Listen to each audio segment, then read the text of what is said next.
Hi, so my name is Meredith Snyder. I work with the Virginia Household Water Quality Program, which is through Virginia Cooperative Extension, and we're housed at Virginia Tech in the Biological Systems Engineering department. And yeah, I'm really excited to kind of talk through our program and then also this project that I've been working on, taking about a decade worth of data and putting it into a story map for public outreach and yeah, just kind of connecting well owners with their location within the state and how that might be impacting their water quality. So first, what is extension? So Virginia Tech is a land-grant university, and land grants usually have these three missions of research, education, and extension. So extension is sort of like this bridging piece where we're, reaching folks with science-based, unbiased information, providing programs and outreach to kind of connect the research that's going on at universities and then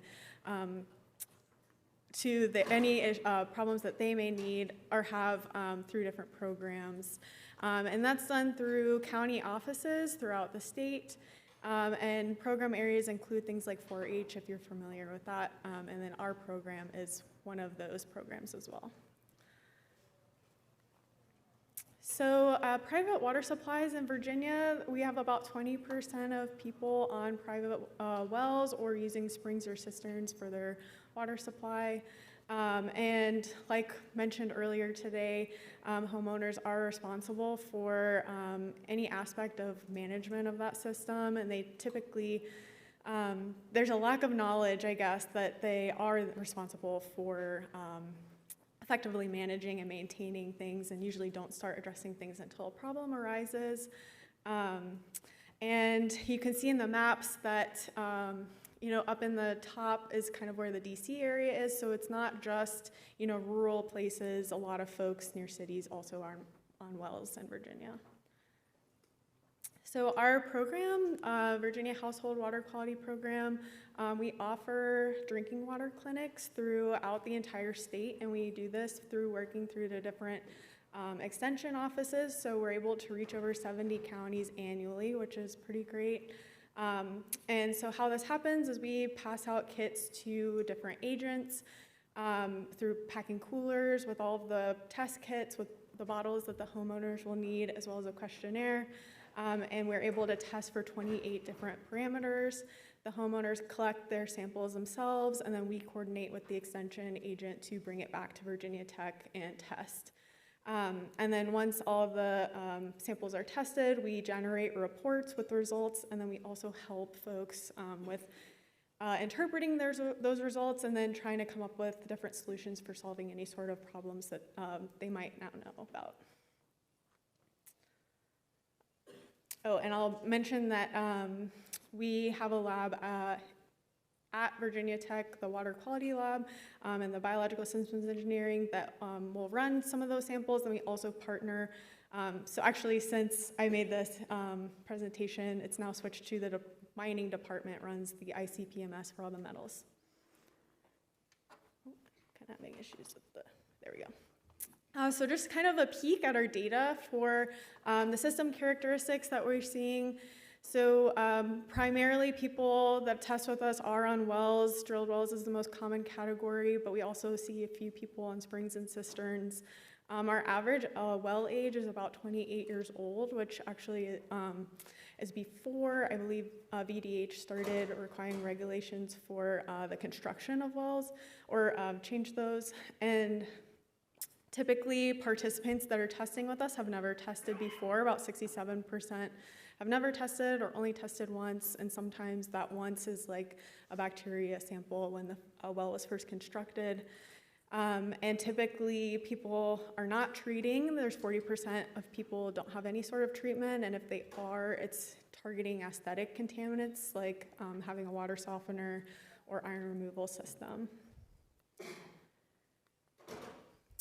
So our program is able to kind of do a large volume and of samples, and also different programs and research and outreach through partnering with state agencies, both at the federal, like I said, and state level. We do work with CERCAP, which has been really instrumental in providing grant funding for folks. So our test kits, cost $70 for a clinic, $75 if we're doing like a mail-in sort of situation. And CERCAP, we're able to lower that down to 10, which is awesome. And then we're also able to sort of use our program to leverage like different research projects, so collaborating across campus or even beyond other universities or agencies to recruit participants for different studies and that kind of thing. We also have been able to collaborate with Dr. Kelsey Piper and Dr. Kyla Drury to sort of evaluate our program, and what they found is that staffing levels at the different county level will drives the amount of participation that we might have in that county, as well as how far we actually have to physically drive to bring the samples back to campus. So testing has increased over time. We've been able to increase our capacity in the labs. However, we see consistent contamination rates, and that's probably attributed to the fact that we're still reaching quite a few of people that have never tested before. However, we do see that repeat testers do tend to have better water quality and an increased use of treatment, which is very exciting. So this is our report that we will generate for a homeowner whenever they test with us. So we sort of outline all the different types of levels and then try to distill and disseminate a lot of information in an effective way. So first we kind of address, the bacteria presence or absence and most probable number within the well. And regardless of whether or not there's bacteria present, we do sort of give information about bacteria is probably either a construction issue or proximity to the surface. It's some sort of issue with surface water entering the well. It's sort of just trying to provide that kind of context. And then the next section, we actually sort of pull out heavy metals that are associated with plumbing, and then we sort of tie that into the pH that was detected. So it's trying to connect maybe like corrosivity with the metals that might be present in the sample. And then regardless of whether or not they meet the levels for lead, we do kind of make this awareness that there really is no safe level of lead. And yeah, just trying to bring awareness without alarm of, this is something that you should be aware of, and these are your levels. And then at the bottom, we talk about sodium and then whether or not a softener is reported, because often if there is a softener, we see elevated sodium levels. So just trying to tie in different pieces of their home, their treatment, and their well to the results that they're seeing. And then we go into health-related contaminants and the nuisance and aesthetic contaminants. And we also include contaminants that don't currently have levels. And then at the end, we do incorporate any contaminant that was out of spec, and then a lot of information, like I mentioned before, regarding like where it might be coming from, how they can address it, that kind of thing. So I think the big key part of both our report and then now this project that I've been working on is the idea of providing context to results. So rather than just saying, here are your measured levels, here's the recommended levels, we want to put kind of like a lot of information around it, but hopefully in a digestible way, right? So here's your, first draw level, that's what this means. Here's your flush level, that's what that means. Maybe you can flush your pipes before using. Your pH is this, so maybe consider using an acid neutralizer if it's an issue with corrosivity. So putting a lot of context around the results that people are getting. So whenever we are doing private water system outreach, we sort of try to tie in these 4 components of hydrogeology, treatment and plumbing, any sort of like land surface activities, as well as well location, construction, and maintenance. So all of these are the kind of like 4 pieces that tie into well water quality. We also have pretty unique geology throughout the entire state of Virginia. So we have, karst region with In the Ridge and Valley, we have areas with coal seams running through. We have Blue Ridge, which is a lot of granite and crystalline rock. And we also have coastal plain. So we're kind of working in a lot of different types of geology, a lot of aquifer systems, and typically, where your location is can kind of give you an idea of the sort of issues that you might have with geogenic related contaminants. So, whenever we want to think about sharing maps with the public of contaminants, how can we bring in that context that I was talking about? So rather than just kind of like showing this map of lead across the state of Virginia, like what does that mean to a homeowner? What are the levels that they should care about? Like why is there, pockets of it, sort of putting together a story behind it.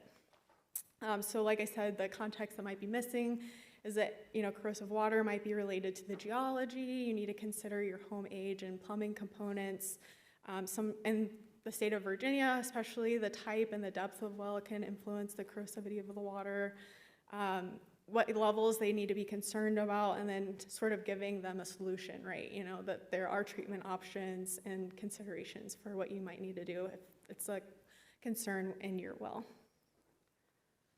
I don't know how many people are familiar with the ArcGIS story maps, but it's a really neat way to incorporate maps and then also sort of like add in a storytelling piece along with it. And how it works is you scroll through and kind of can go to sections that you're interested in, but then also sort of get like the full story if you want to scroll all the way through the bottom.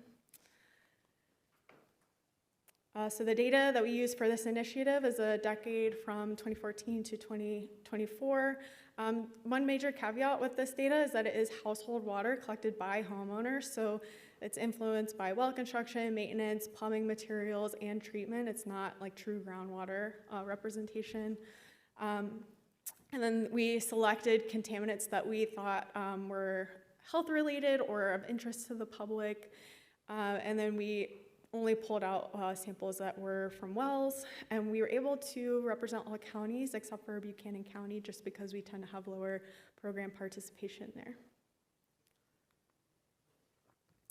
So a few considerations that we had for displaying our data publicly is that we want to maintain our participant confidentiality. So for that, we are only looking at things at the county level, looking at max values or average values. The whole goal of this, right, is to give homeowners information they need to understand the safety of their drinking water. So trying to provide that context to the data that we're presenting rather than just kind of putting out maps. And then creating like an awareness without an alarm, right? So not just showing a map of lead and, scaring people into like trying to get solutions, but rather just saying like, here's an issue that you should be aware of, here's the information behind it, and then you can make an informed decision. So this is what the story map currently looks like. It's not live yet. We're still sort of tweaking it and adding things to. So this is the homepage of it, and then you scroll down, and then we'll go into kind of the different tabs that we have for folks. So, going into what even is a private water system, what's affecting our well water quality, the fact that your location matters, and then we go through the maps of common contaminants. And then end with addressing well water problems and then information about our program. So first thing that you scroll through is, what I started our talk with, that about 20% of folks are on a private well. Here are the considerations for what qualifies as a private well in the state of Virginia. And then the neat thing is that you can actually insert links to different resources so that, if they are interested in the regulations for, putting in a well with BDH and the BDH program, and also our website. But the kind of takeaway is that the homeowner is responsible for well maintenance and addressing problems and making sure that their water is safe to drink. So thinking about the impacts to well water quality, so that piece that I showed you before about the 4 different considerations that go into well water quality, but then also kind of tying that idea into the contaminants that we're showing in our maps. So, surface water contamination coming from coliform, E. coli and coliform bacteria coming from surface water contamination, and then things that are more geologically related, and then things that might be coming from like your home or treatment device. So whenever you scroll through, this is kind of what it looks like. And then it goes down into sort of tying in the idea of location. So we introduce, what even an aquifer is and how groundwater characteristics can come from your actual geology and where you're located. And it's sort of, related to how close your well is to the surface and how long the groundwater has traveled through the ground. And then in Virginia, we have, two different aquifer types across the state. So over on the coast, we have unconsolidated aquifers and then primarily bedrock aquifers in the rest of the state. So sort of even just introducing the idea of how water is even moving through the ground. And so this is actually a sliding piece, and we're working with a graphic designer to kind of update this a little bit, but showing, how water moves through fractures in the bedrock, and the fractured bedrock aquifers, and then how it actually moves through like pore spaces in an unconsolidated aquifer.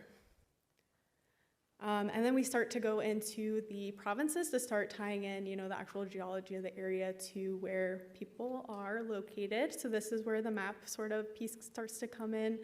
So you can scroll down and start in the Appalachian Plateau, and it zooms in on that region. You can look at where your county is, which province you are located in, and sort of tie in some general characteristics. So, here in the Appalachian Plateau, there's areas of low pH, there's those coal seams that can impact the well water, usually high dissolved solids, that kind of thing. And then similar for Ridge and Valley, this is where we have a lot of limestone, so all the considerations that might go into being in a karst environment and how that might impact your well. And then it goes through, the rest of the provinces, which I'm gonna not do today, but hopefully when it's live, if you're interested, you can go through. So then after sort of like giving orientation to where you are in the state, we start to go into different common contaminants. So predominantly the thing that we like to, or I guess the issues that we have most commonly in the data are coliform bacteria and E. coli and lead, and sort of creating general awareness of like these are the most common contaminants that we see.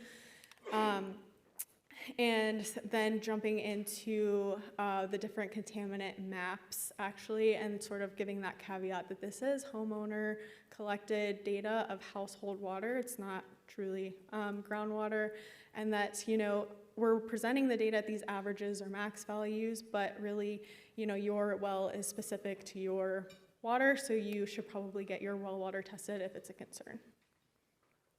And then we, show what the different levels will mean as we go through the different maps. And so, first we start to go into things that are related to surface contamination, so the coliform bacteria, and then talking about how it's related to surface water. So it could be a shallow well, it could be, if you're in karst environment, direct conduit to your well, that kind of idea. And then also E. coli, and that, this is where it comes from. It comes from fecal material. And so if you have it present in your well, there's different things that you can look into to mitigate it. And then where it's most common, so you can see in that karst area, the Ridge and Valley is a little bit higher than maybe the other areas in the state. And then starting to relate things more strongly to geology. So pH is a really good example that shows the geology characteristics, or the geogenic characteristics of the groundwater really well. So really high pH over on the coast and more neutral in the Ridge and Valley, and then the areas that have like granite, like the Blue Ridge or Piedmont, typically have pretty low pH. And the considerations for that for lead, having corrosive water. So then going into the lead map and sort of like tying in that idea of like pH, but also it's, your home, when it was constructed, the plumbing components, the fact that it is odorless, tasteless, and colorless, and that you would need a test for it to know that it's there. And then the different levels, especially if children are in the home, and that, typically we're seeing more corrosive water in these regions. So then, we have that whole suite of contaminants that we go through. I'm just going to show a few of the more geologic contaminants, or geogenic contaminants. So uranium is a really good example. We have known deposits of uranium in Pennsylvania, Virginia. However, I think it's also useful to show, our max levels across the state, so that, even though you're not located in Pennsylvania County, it's important to note that there are a few deposits throughout the rest of the state. So that is a consideration for folks to get tested. And then another fun one to kind of look at is sodium, especially because, we have the influence of saltwater intrusion going on in the coast. You can see that clearly in the map, but then also in the ridge and valley where we have, a lot of limestone, there's a lot of folks on softeners, so you actually see elevated sodium levels with homes using water softeners as well. And then sort of giving context to, like how alarming is sodium, that, the recommended levels is this, however, a slice of bread is about 146, so, if a sodium is a concern in your diet, that kind of idea. And then again, highlighting the different regions where you might have this issue. So then it goes into, the best way to determine the safety of your well is to test, and we recommend testing for bacteria annually and other contaminants as needed, and then direct website or link to our website with our treatment guide for dealing with different contaminants. And then a little bit of information about the recommended maintenance, like we're always saying, like, you need to maintain your well, but, what does that even mean? So giving some context around that. And then finally linking in, what to do when you're buying a home with a well and septic system that the Virginia Department of Health has put out, and then some information about our website. So yeah, that's where we're at currently with the story map. And so we'd love to also incorporate a survey for the users as they go through. We have aspirations of creating infographics and videos about each contaminant so that it's a little bit more digestible material, and actually embed that next to its corresponding map. And then we're currently working with Virginia Department of Health for well completion or well adopt completion reports, and trying to think about what information from that would be useful to put into the story map. And then we're hoping to go through peer review on this tool from our different partners and members of the public, just to get an idea of like if what we're showing is useful and what else people would like to see. And also, I'm very open to feedback. I'd love to hear your thoughts and questions that you guys might have about this as well. And with that, thank you, and I'm happy to take questions.